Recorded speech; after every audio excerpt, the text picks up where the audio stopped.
Hey, this is Tim Pierce. This is a soprano guitar tuned an octave up, and the other guitar that you heard and saw is a contra guitar tuned an octave down. They were brought to my backyard by Frank Rodriguez, trying to get the word out, not getting compensated at all, but I'm going to show you these two guitars and how practical and fun they are. Click the link below for the free trial in the masterclass. We're up to over 1,500 videos and 120 hours of lessons. Also below is the link for Frank Rodriguez if you want to check out these fun instruments.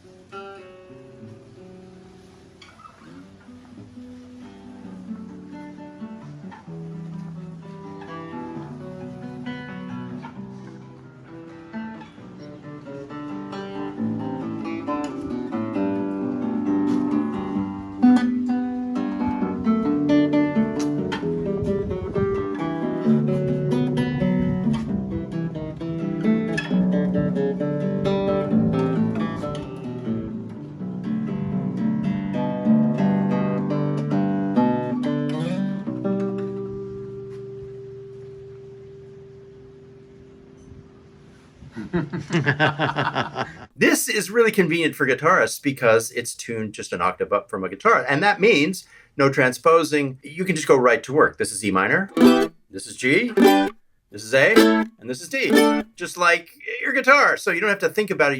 You pick it up, tune it, and go right to work. As you can see, it's 9 strings. These are doubled, the top 3, the bottom 3 are single, and he does do a 6-key thing on both sides, and that's mainly just, it's practical. It means that you can set the guitar down without it tipping over. I also think it looks really cool this way.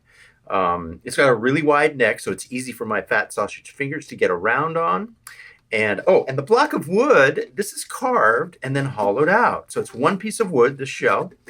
I guess in the past they made these out of armadillos and turtles, but those shells tend to decompose, so wood is a much better bet.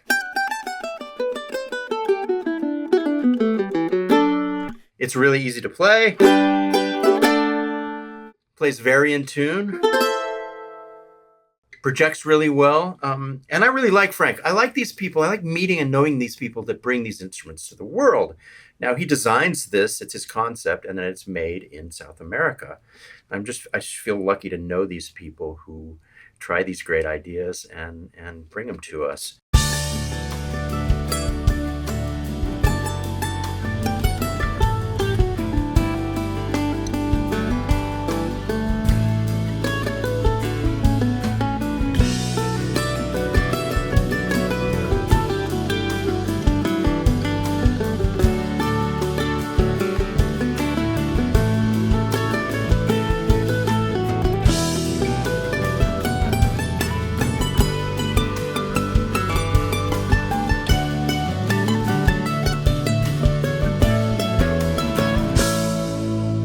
Now, very important, I think, is to say that those of us who record for a living, when we find an instrument like this, they're all cousins of each other. So a mandolin and a ukulele and this guitar, they all can kind of imitate each other, especially if you're in a track playing along with other, bass, drums, guitars, whatever.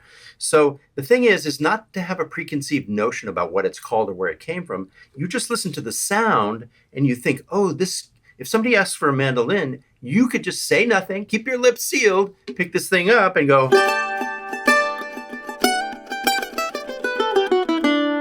And they would go, oh, great mandolin. See what I'm saying? You can't have any preconceptions. That's why these are so valuable and people get so excited about, those of us who record, we get so excited about these unique little instruments because they can cover the whole range of kind of exotic instruments, small, high-strung instruments, including ukuleles, mandolins, whatever. So it's way more than just something that was inspired by a charango that's easy to play. It's basically a dream mandolin and a dream ukulele if you are open to it, and if the people you're working with are open. Everybody is.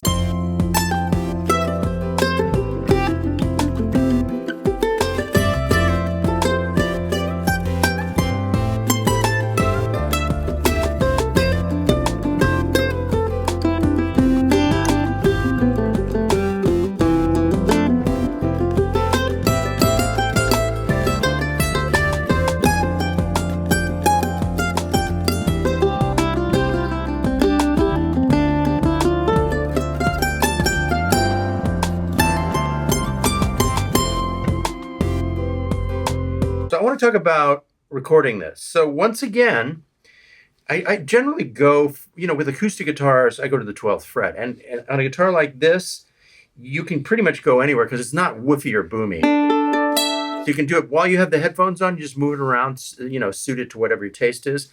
But still at the same time, I found putting the condenser right where the body joins the neck, which is sort of near the 12th fret, it always works somehow. It's just that way you don't get cloudy bottom end. And the strap really helps on this too. You do have to anchor it right here.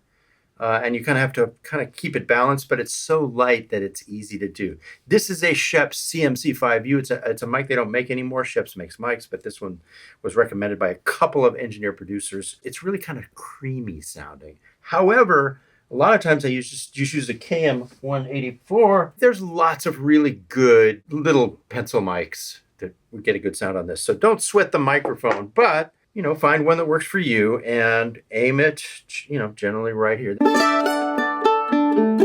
I've had people, the other day I had someone put a 57 up here and it sounded great. So a lot of the engineers we work with they do radical stuff and they have so much experience. They'll do some really crazy stuff. So just mic the thing, whatever it takes to get the signal in, and you're going to be fine.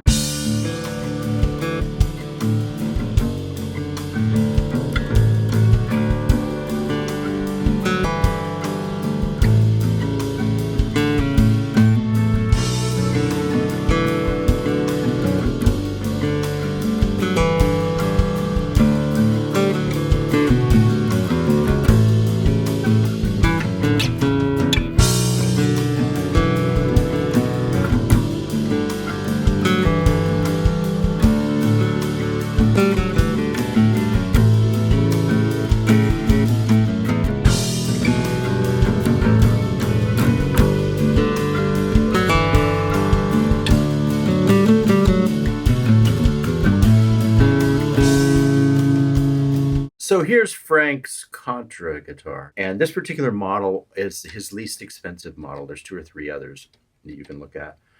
And I was quite taken by it. Now, the virtue of this, it looks like a normal gut string, but to get an octave down set of strings on this thing, set up, playing in tune,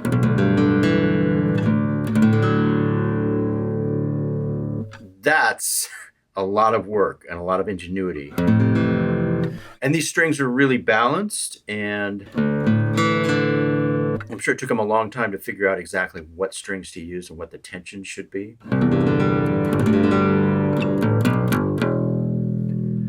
And to get a low string to hold, not be too floppy. Now, one thing about an octave guitar that's superior to a baritone is when you pick up a baritone guitar, it sounds great. It's kind of low, like tuned to A or B, but you have to transpose, because it's somewhere different on the neck. This is the same place on the neck as the guitar you've known forever, so you don't have to transpose. And that's the benefit to like a 6-string bass or an octave down guitar. It's just right there. E minor is E minor. You're not transposing. And while the transposition can actually create some creative stuff, don't get me wrong, if you're moving fast, as we are required to do when we record for a living, and we have clients in front of us or whatever, picking up an octave down, a 6-string bass or an octave down guitar, is sometimes easier than a baritone because you can just jump right in the key that you know you're already in. Like if it's A minor, it's here. Whereas A minor on a baritone might be here. I've always found low-tuned guitars, low-tuned acoustics, low-tuned electrics, baritone electrics to be inspiring. You feel like you could be writing a soundtrack immediately.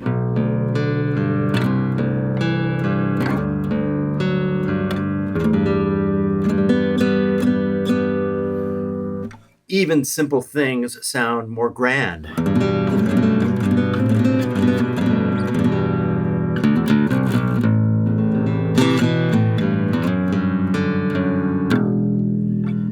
It sort of rings like a piano.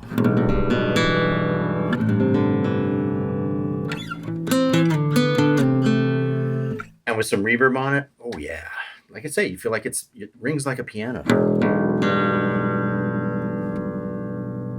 Thanks for watching.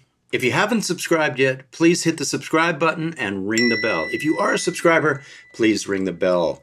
It lets us let you know every time a new video is released. You can also support us by clicking the link below for the online masterclass.